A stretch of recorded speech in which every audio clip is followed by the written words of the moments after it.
চট্টগ্রাম সহ দেশের বিভিন্ন জেলায় ঘটেছে নানা ঘটনা। এই নিয়ে আজকের প্রতিবেদন। শুরুতে চট্টগ্রামের মিরসরাইয়ে মোটরসাইকেল দুর্ঘটনায় নাইমুল ইসলাম সিয়াম নামে এক যুবক নিহত হয়েছেন।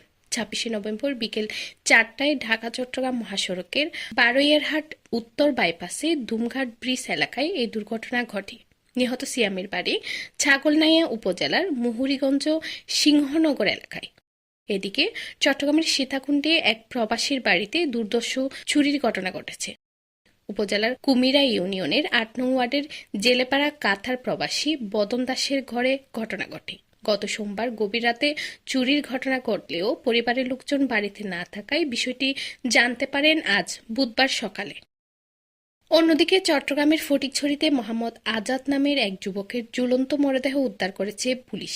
26শে নভেম্বর সকালে উপজেলার দাঁতমারা ইউনিয়নের ফারুকনগর এলাকা থেকে তার মরদেহ উদ্ধার করা হয়।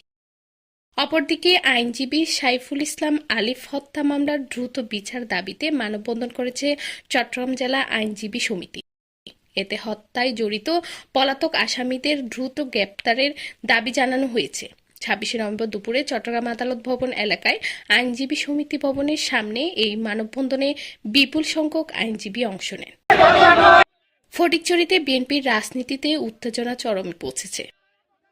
ফটিকছড়ি উপজেলা বিএনপির আহ্বায়ক কর্নেল আজিমুল্লাহ বাহারকে মনোনয়ন দেওয়ার দাবিতে মশাল মিছিল করছে বিএনপির নেতাকর্মীরা। 26শে নভেম্বর সন্ধ্যায় নাজিরহাট আদর্শ উচ্চ বিদ্যালয় মাঠ থেকে মশাল মিছিল শুরু হয়ে চট্টগ্রাম খাগড়াছড়ি সড়ক প্রদক্ষিণ করে নাজিরহাট বিএনপি কার্যালয়ের সামনে গিয়ে পথসভার মধ্য দিয়ে শেষ হয়।